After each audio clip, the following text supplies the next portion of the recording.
కొనుగోలు కేంద్రాలను ఏర్పాటు చేయడంలో రాష్ట్ర ప్రభుత్వం విఫలమైందన్నారు మాజీ మంత్రి హరీష్ రావు. సాగునీళ్లు అందించడంలో రాష్ట్ర సర్కార్ నిర్లక్ష్యం వహిస్తోందన్నారు. ధాన్యం డబ్బులు 48 గంటల్లోనే చెల్లించాలని వ్యవసాయ శాఖ మంత్రి చెప్పినా ఫలితం దక్కలేదన్నారు. తడిసిన ప్రతి గింజను ప్రభుత్వం కొనుగోలు చేసి నష్టపోయిన రైతులకు పంట నష్టం చెల్లించాలన్నారు.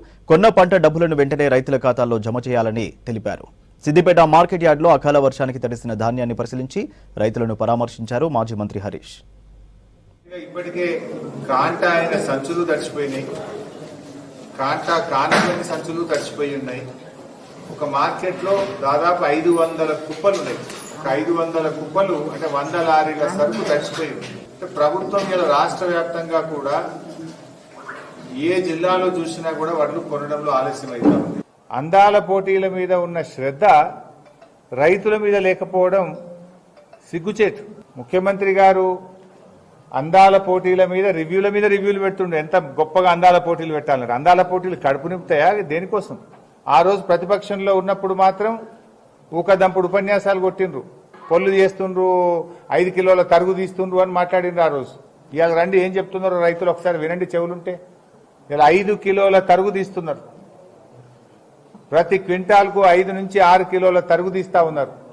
ఎంక్వైరీ చేయి, తరుగు తీసినటువంటి మిల్లుల మీద అధికారుల మీద యాక్షన్ తీసుకో. ఎంత క్లిష్టమైన సమయం అంటే రైతులకు పాపం.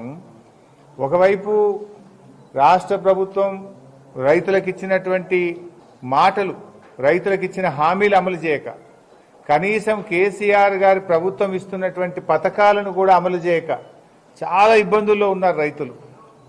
ఎందుకంటే అసలే కాంగ్రెస్ ప్రభుత్వం చేతిలో వరుసగా మోసపోతున్నారు రైతులు.